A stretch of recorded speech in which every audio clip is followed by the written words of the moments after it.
Phille weaved the flowers into a crown, as she hummed to herself sweet songs. Her hands worked without thought. She had weaved flower crowns for more than 40 years. The hills were wet with dew, and the sky painted a deep blue. Only a dark cloud, far and distant, smudged the perfect sight. Miss Phille Arger? Yes, she looked at the green man, her hands still working.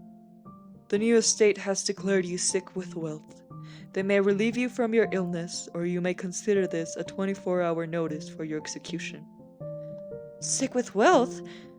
What else can I give? That necklace would do nicely. Phille recoiled. She moved her mouth, but no sound came out.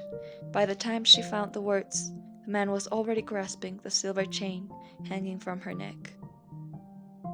It was a gift, she said, pulling away from the man. It's all I have left. I cannot simply part from it. Then I shall see you tomorrow at the gallows, said the man with a sigh. He started walking down the dirt path. Without turning, he added, I recommend you reconsider. Phille waited until the man was out of sight. She held the locket close to her heart. That night, Phille stared blankly at a pamphlet, while none and all sorts of thoughts went through her mind. Would she give herself willingly to death? She gave her furniture and paintings to feed the fires. She gave her clothes to those who needed them. Her crops went to the families at no cost.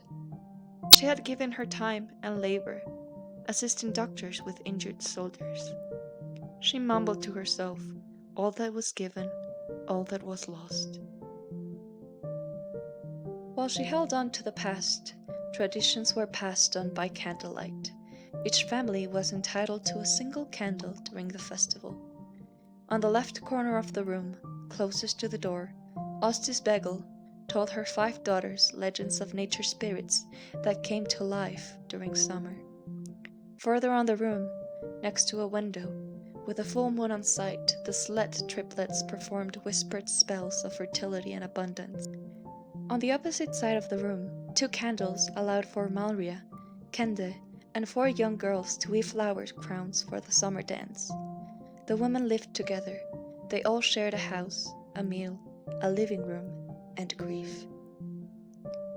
What troubles your mind, Phille? Kende asked. What makes you think my mind is troubled? The woman raised an eyebrow. You have yet to lit the candle. Perhaps someone else will be at need of a candle. And you need it not? I don't suppose you've learned to read in the dark. I've been given notice. You? Out of all people? Kende hit the table with the palm of her hand, attracting the attention of everyone else in the room. What else can you give? What are they asking you for? My son, she said, unclasping her hands. The locket was open.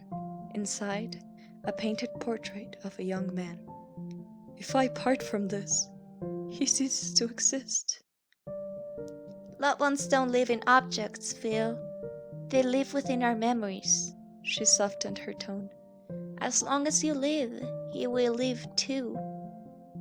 My mind is failing me, Kende. More often now, I find myself unable to recall the words someone just spoke, or where I intended to go when I started walking. Phille moved her mouth, unable to find words.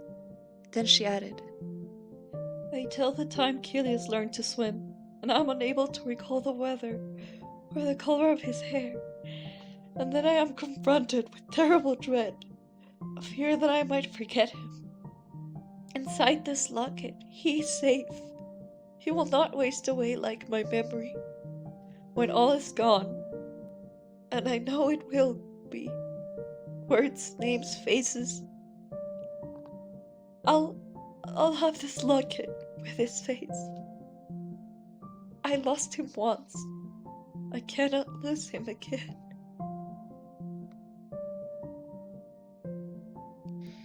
You must explain this to them, one of the witches said.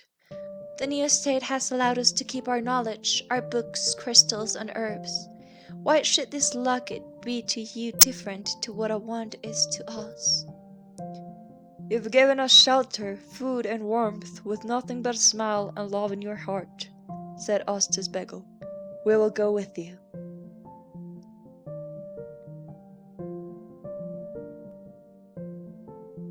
When the sun had painted the fields with gold, 16 women stood before a jury and a hanged man.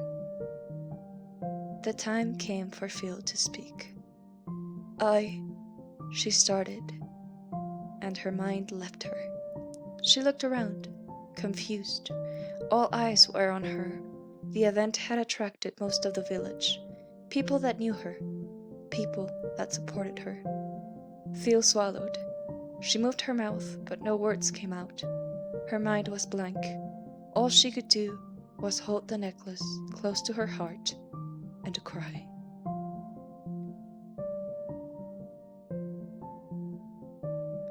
It was one of the witch sisters that spoke first. "She has given us shelter and home, though we share not traditions and practices." "She was a nurse during the war. She saved my husband," added someone else. Soon, everyone was giving testimony of her kindness. No action, however small, was left unrecognized. The jury raised a hand, silencing all. "The claim is justified. Keep your trinket." The people rejoiced as the festival painted the streets with lights and flowers. The crowns withered as the festival ended, and so did Phille's mind. She never recovered, but she was taken care by the whole town.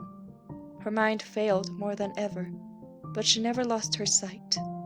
Every time she looked at the portrait, she kissed the locket. She knew, in her heart, that the man of the portrait was someone she deeply cared about.